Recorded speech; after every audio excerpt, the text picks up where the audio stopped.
সকাল হলো, ছাদে আসলাম ফুল তুলবো। তো এই যে এই ফুলটা দেখাচ্ছি আপনাদেরকে, সুন্দর না এটা? অনেক, এটা কালারটা অনেক সুন্দর লাগে।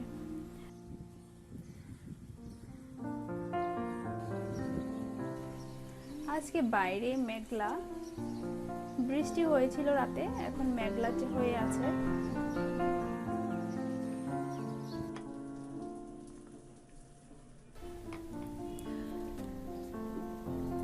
তো সকালটা আমার শুরু হয়ে গেল, এখন রুটি করছি সবার জন্য। সকালবেলার ব্রেকফাস্টে আজকে রুটি।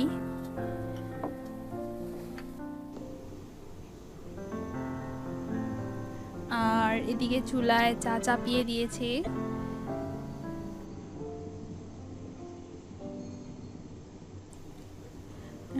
সকালবেলায় দুধ চা তেমন একটা করা হয় না,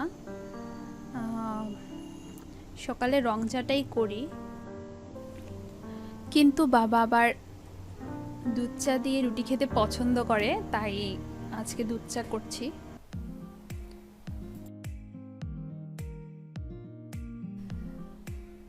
তো সকালবেলার ব্রেকফাস্টটা শেষ করে ফেললাম, আর এখন রান্না বান্নার জন্য প্রস্তুতি নিচ্ছি। তো ওই দিন আমি ব্লগে দেখিয়েছিলাম যে আমি কলা পাতা নিয়েছি, আর কলা পাতায় কি রেসিপি করব সেটা আপনাদের সাথে শেয়ার করব বলেছিলাম। তো আজকে সেটা রান্না করছি। ওই দিন আমি এই কলা পাতাকে এভাবে করে সেকে এটা রেখে দিয়েছিলাম ফ্রিজে। কলা পাতা হয় কি, চুলায় একটু সেকে নিলে তখন এটা খুব সহজে ব্যবহার করা যায়, পাতাটা ছিঁড়ে না আর কি। আর এরপর এটাকে আমি সংগ্রহ করে রেখেছিলাম ফ্রিজে। তো আজকে এটা বের করলাম। পাতাটা আমার ছেলে এটা আজ পাতুরি করব ইলিশ মাছ দিয়ে। তোমাদেরকে কি বলবো, ইলিশ মাছের পাতুরি কলা পাতায় অসম্ভব ভালো লাগে। আর সেজন্য আমি চিন্তা করছি যে ইলিশ মাছটাই পাতুরি করি। তাজা ইলিশ নিয়েছি, সকালবেলা বাড়িতে বাবা বাজারে গিয়েছিল, তো একটা তাজা ইলিশ নিয়েছি ওখান থেকে। আর ইলিশ মাছটাকে খুব ছোট ছোট টুকরো করে কেটে নিয়েছি। এটাকে সরষে বাটা দিয়ে করব পাতুরিটা।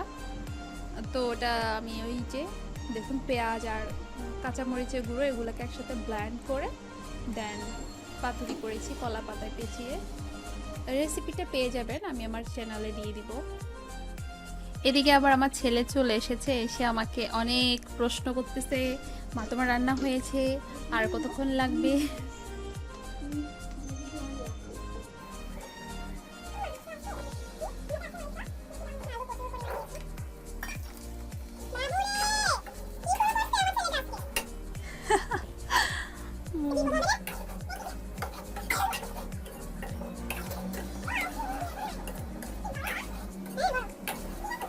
আর আজকের লাঞ্চের আরেকটা মেনু হচ্ছে মাংস রান্না করছি। আমার ছেলে আজকে মাংস খেতে চাইছে, তো বললাম যে বাজারে যাচ্ছ যেহেতু একটা নিয়ে আসো, করে দেই।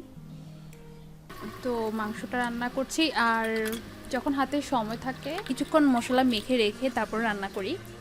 তো আজকে সময় হাতে ছিল না, তাই আজকে এভাবে বসাচ্ছি। আমি মাংস বিভিন্নভাবে বসাই, আজকে এভাবে করছি রান্নাটা। আর ছেলে আগেই বলে রেখেছে যে মা আমি রুটি দিয়ে মাংস খাবো, কিন্তু তো সেজন্য আজকে পেঁয়াজটাও ব্লেন্ড করে দিয়েছি। এতে করে হবে কি, গ্রেভিটা একটু ঘন হবে, রুটি দিয়ে খেতে ভালো লাগে। তো রান্না করছি, আর এটাই বাকি আছে। আমি এর মধ্যে লাল শাক, ভাত আর কলা পাতায় পাতুরি তিনটা করে ফেলেছি, আর এখন মাংসটা হয়ে গেলে আমার রান্না কমপ্লিট হয়ে যাবে। অরিতের বাবা আজকে বাসায়, আর তাই আমার আজকে ছুটি ওর থেকে। বাবা ছেলে মিলে দুজনে খেলছে। এদিকে মা বাবা আছে ওনারা।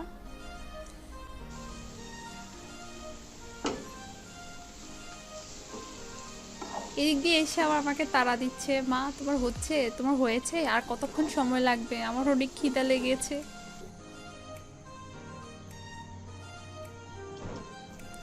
ও আপনারা খেয়াল করেছেন নিশ্চয়ই, আমি গোটা রসুন দিয়েছি। আমার হাজব্যান্ড আবার মাংসে এভাবে গোটা রসুনটা পছন্দ করে, তো সেজন্য দিলাম।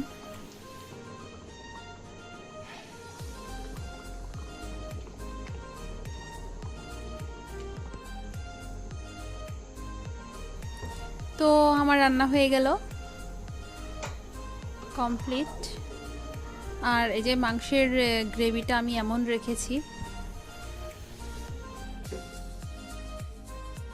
এই যে আমার কলা পাতার পাতুরিটা দেখুন, পাতুরিটা দেখতে এমন হয়েছে।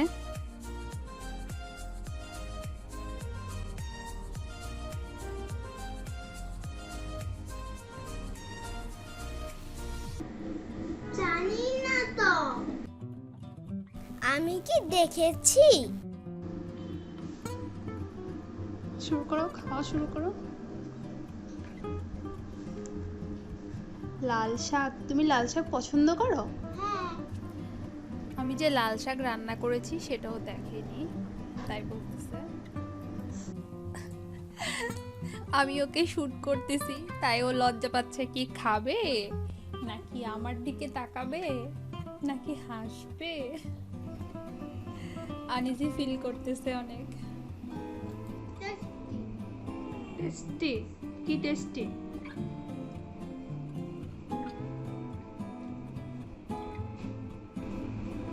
লাল শাক তার মধ্যে নিজে হাতে খায় না, আমি আজকে বলছি যে নিজে হাতে খাও। কিভাবে খাবে, কিভাবে বসবে সেটাই বুঝতেছে না। তাকাইতে হবে না, তুমি খাও বাবা। তো আপনারা তো দেখেছেনই যে আমি কলা পাতায় পাতুরি করেছি, আর এটা অরিতের বাবার অনেক পছন্দের। তো ওকে বললাম যে বসো, তোমাকে একটু শ্যুট করি, সবাই দেখুক। সে বলে কি, আমার খাওয়া দেখলে তো সবার জিভা দিয়ে লালা পড়বে, এখন না পরে খাবো। তো আর এটা হচ্ছে অরিত্রর মাংস পছন্দের, এভাবে রান্না করলেও পছন্দ করে। তো বাবা, তোমার এটা পছন্দ হয়েছে? হ্যাঁ, আমার সবগুলো খুব পছন্দ।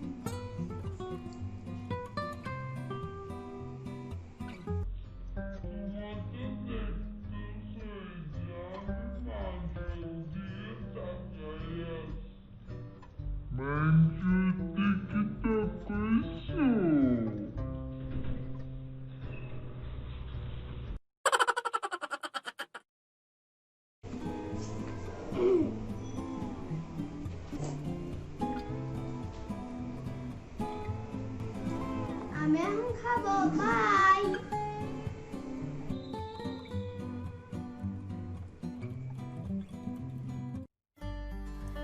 তো এর মধ্যে লাঞ্চ হয়ে গিয়েছে, কিছুক্ষণের জন্য বিশ্রামও নিয়েছি।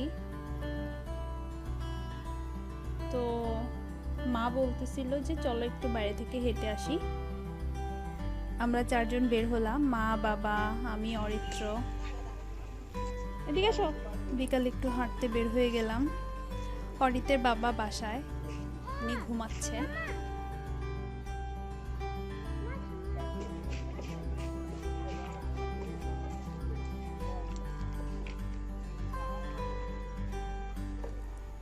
বাচ্চাদেরকেও কি বলবো, ওরা বাসায় থেকে থেকে বোর হচ্ছে, এজন্য সময় পেলে ওকে নিয়ে একটু বের হই।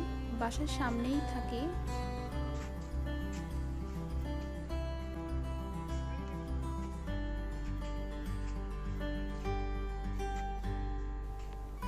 এভাবে যে আর কতদিন কাটাতে হবে।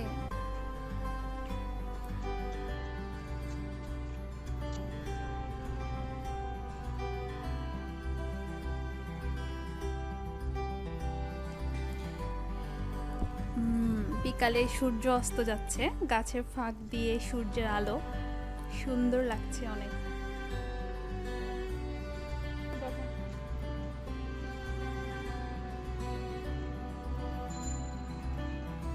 বিকালবেলা বিভিন্ন জন বিভিন্ন কাজ নিয়ে ব্যস্ত থাকে। এই যে দেখুন, এখানে একজন বসে গেছে বড়শি হাতে, মাছ ধরছে, সময় কাটাচ্ছে। আসলে এই করোনা পরিস্থিতি, লকডাউন, মানুষ যে যেভাবে পারছে সময় কাটাচ্ছে।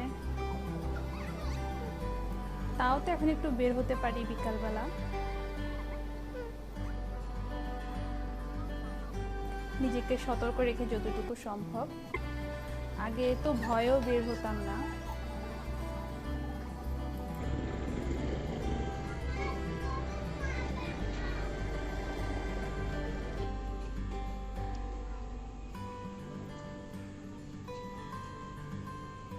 তো আমাদের হাঁটাহাঁটি শেষ, সে এখন আর হাঁটবে না, বলতেছে চলো বাসায় যাই।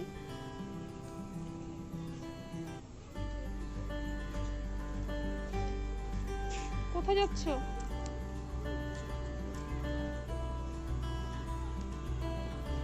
বাবাও এদিকে ক্লান্ত হয়ে গেছে, একটু বসেছে এখানে, অনেক দূর হেঁটেছে তো।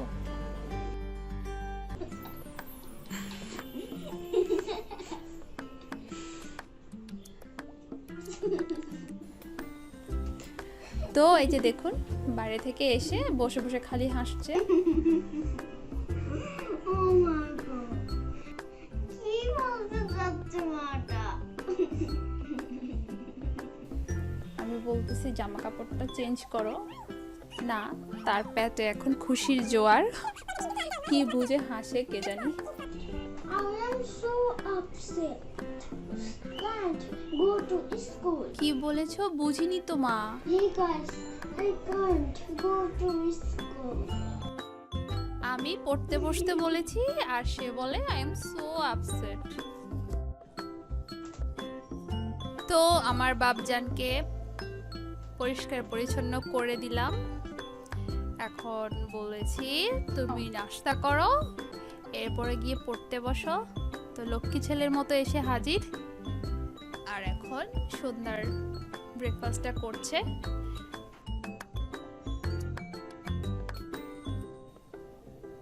অনেক চেষ্টা চালাচ্ছে কিভাবে কলাটাকে চিলে তারপর খাবে। আমি বলেছি আমি কিছু করে দিব না, সেজন্য নিজে নিজে করছে।